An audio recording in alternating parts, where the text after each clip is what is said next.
There is something truly fascinating about the way human beings can connect with each other beyond spoken words. Every glance, every smile, every pause, and even silence carries meaning. We often believe communication is built only on language, but the truth is much deeper. Words are just a fraction of the entire picture.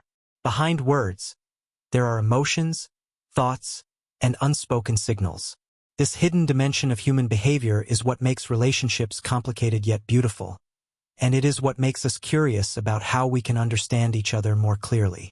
The book The Art of Reading the Mind by Henrik Fexeus tries to open this invisible door.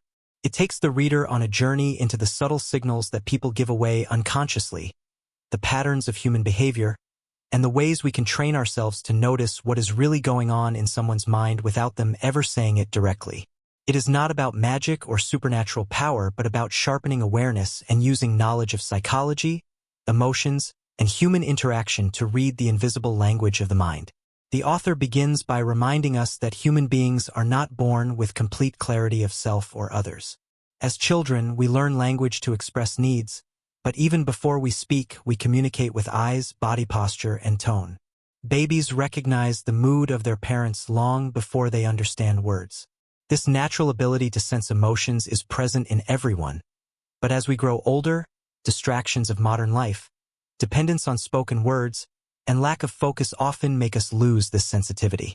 The book argues that the art of reading minds is not a mysterious gift reserved for a few, but a skill that anyone can practice if they are willing to observe carefully and connect with empathy. The narrative then moves into explaining how much of human interaction takes place on an unconscious level.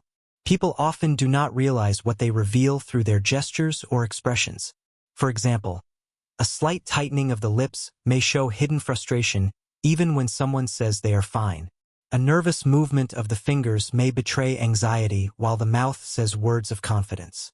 The voice may sound cheerful, but the eyes may look heavy with sadness. The key, the author explains, is to learn to notice these tiny contradictions.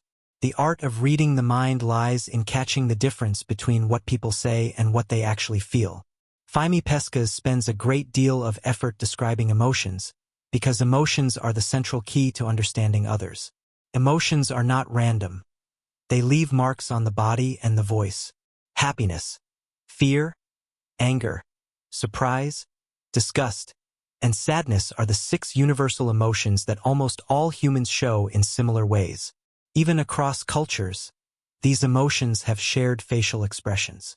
By paying attention to micro-expressions, the brief flashes of emotion that appear on someone's face before they try to hide it, we can get clues to their real state of mind.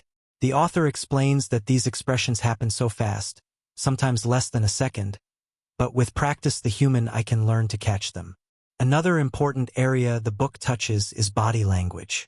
The body rarely lies, because most movements are automatic responses to feelings. Someone leaning slightly forward shows interest. Crossed arms may show defensiveness or resistance.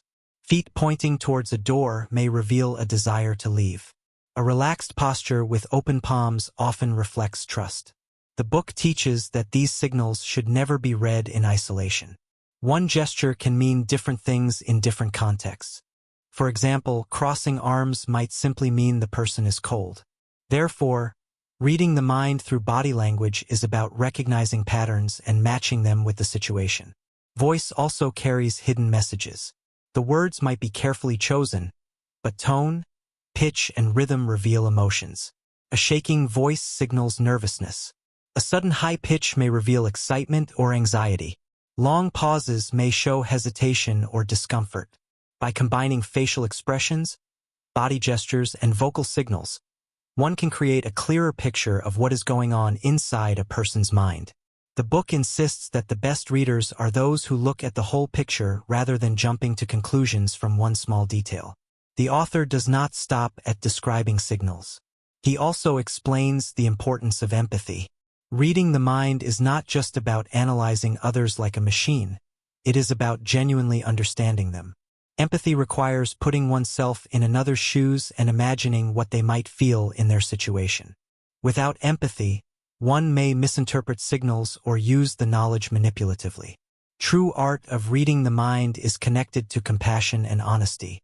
The author emphasizes again and again that the purpose is not to control others but to improve relationships, communication, and harmony. The book also covers the role of intuition. Sometimes people sense what others feel without consciously analyzing body language. This happens because the brain picks up subtle cues and processes them quickly. Intuition is like the hidden partner of observation. The author advises readers to trust their gut feelings but also confirm them with real signals. Blind trust in intuition may lead to mistakes, but combining it with careful observation creates strong accuracy. Henrik Fexeus includes many practical examples and scenarios to help readers see how these skills work in real life. He describes conversations where someone says they are happy about a decision but their smile does not reach their eyes. He shows how noticing such a detail can save one from misunderstandings. He gives the example of negotiations, where recognizing hidden fear or doubt in the opponent can change strategies. In friendships and family life, being able to see when someone is silently suffering allows us to offer comfort and support before they even ask for it. In workplaces, leaders who can read the moods of their team members are able to create trust and motivation. The book shows that these skills are useful in all areas of life. One of the strongest points of the book is the discussion on honesty and deception. People often lie, sometimes to protect themselves, sometimes to avoid conflict, sometimes for selfish reasons. But the body struggles to lie. When words and body signals do not match, this is a red flag. For example, someone might say they are confident but their hands tremble. They may say they agree but their head slightly shakes. The art of reading the mind allows one to see these mismatches. However, the author warns against becoming paranoid. Not every mismatch is a lie. Sometimes nervousness or shyness creates similar signals. The wise reader of minds uses patience and context to make fair judgments. The book also touches on self-awareness. To read others well, one must first learn to read oneself. If a person is not aware of their own emotions and signals, they may project their feelings onto others and misread situations. Practicing self-reflection, noticing one's own body language, and being aware of personal emotional triggers are important steps. Once we know ourselves better, we can observe others with clarity. As the book moves deeper, it talks about relationships. Many conflicts between people arise not because they truly disagree but because they fail to understand each other's feelings. By developing the art of reading the mind, partners can see the unspoken needs of each other, parents can sense their children's worries, and friends can notice when someone is pretending to be fine while hurting inside. Such awareness creates stronger bonds, deeper trust, and less conflict. The book suggests that in a world where people are often busy with phones and tasks, this kind of human connection is rare but precious. Another important element is the role of culture. The book admits that while many expressions are universal, culture influences gestures, communication styles, and emotional expression. For example, in some cultures direct eye contact shows confidence, while in others it may be considered rude. Therefore, when reading the mind of people from different backgrounds, one must be sensitive to cultural context. Without this sensitivity, misinterpretations are possible. The author also emphasizes practice. Just like learning music or sports, reading the mind requires repeated effort. At first, one may miss signals or make mistakes, but over time, observation becomes sharper. The book suggests exercises like watching conversations in movies without sound to focus on body language, or paying attention to the eyes of people during conversations. Slowly, the brain becomes trained to notice what was earlier invisible. Henrik Fexeus adds that technology has changed communication. Much of modern interaction happens on screens where body language is limited. Yet, even in texts and online messages, hidden signals exist. Speed of replies, choice of words, length of messages, and even emojis carry emotional weight. While not as rich as face-to-face contact, digital communication can also be read if one pays attention. Towards the end, the book reflects on the ethical use of this knowledge. If someone learns to read minds, they gain power. With power comes responsibility. Misusing it to manipulate or exploit others is harmful and destructive. The real art of reading the mind should be used to create understanding, build trust, and improve human life. The author dreams of a society where people listen to each other more deeply, notice suffering earlier, and respond with care. The final pages leave the reader with encouragement. The author explains that no one will ever read minds perfectly.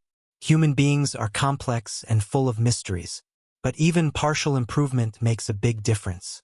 Being able to sense when a loved one needs support, catching the silent cry of a friend, or avoiding misunderstanding in a workplace are all powerful results. The art of reading the mind is not about perfection but about progress in awareness, empathy, and connection. Thus, the art of reading the mind becomes not only a guide to psychological skills but also a gentle reminder of the beauty of human connection.